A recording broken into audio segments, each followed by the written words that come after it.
Hi, my name is Ashlee Richardson Herren, and I'm going to tell you the story of Rumplestiltskin, written by the Brothers Grimm.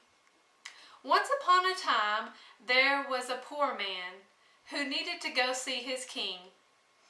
Well, he wanted to make himself look really important, so he told the king that his daughter could spin straw into gold.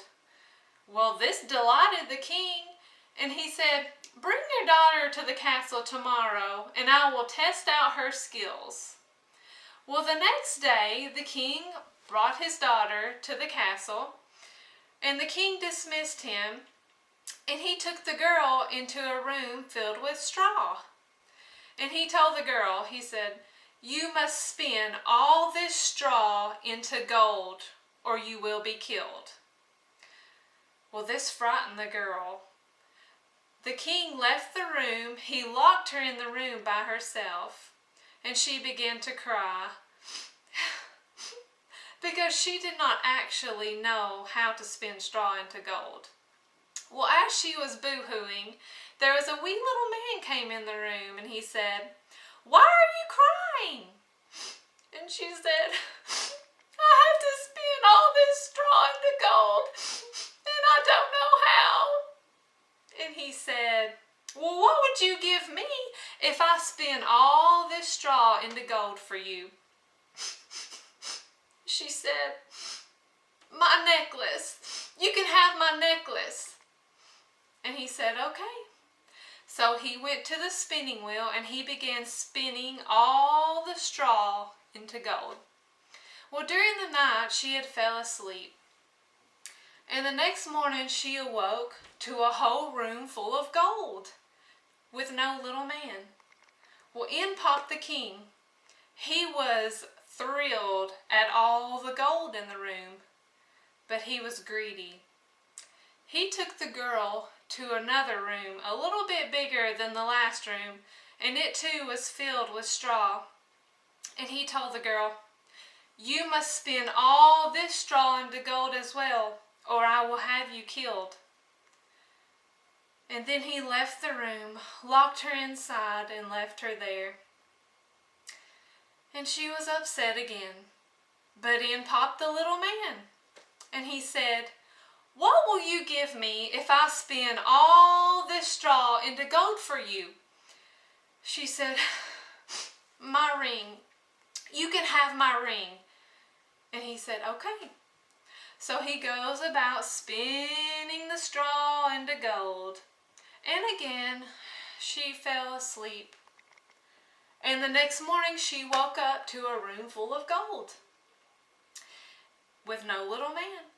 And in popped the king again. Well, he was again thrilled with all the gold in the room, but he still was not satisfied. So he took the girl into another room even larger than the last room. And he said, "If you can spin all this straw into gold, I'll make you my wife." So again he left and locked her inside the room. And she was sitting there. Well, in came the man again, and he said, "What will you give me if I spin all this straw into gold for you?" And she said, I don't have anything left to give you." And he said, "Well, when you become queen, you must give me your first child."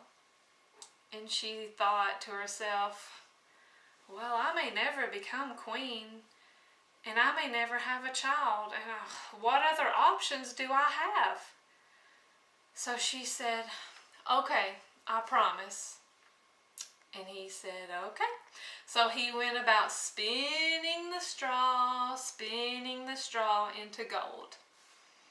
Again, she fell asleep during the night and awoke to a room full of gold.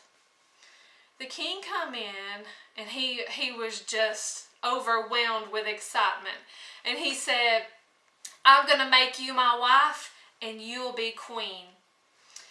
Well, they got married, And the new queen forgot all about her promise to that little man because she had not seen him anymore since that last night. Well, a year later, she gave birth to a beautiful baby. And she was in her room rocking her baby, and in popped this little man. She was horrified because she had forgotten all about him. And he come in and he said, "You give me that baby. You promised." And she was so frightened. She said, "I can't give you my baby." And she was so upset, and she sobbed and sobbed, and she said, I'll give you anything in this kingdom, all the riches of the kingdom. It's yours. Just let me keep my baby. And he said, "There's nothing in this kingdom worth more than your baby."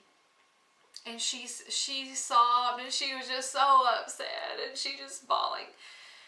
And he began to feel sorry for her, so he said, "Well, if you can guess my name in 3 days, I'll let you keep that baby." And she said, "Okay."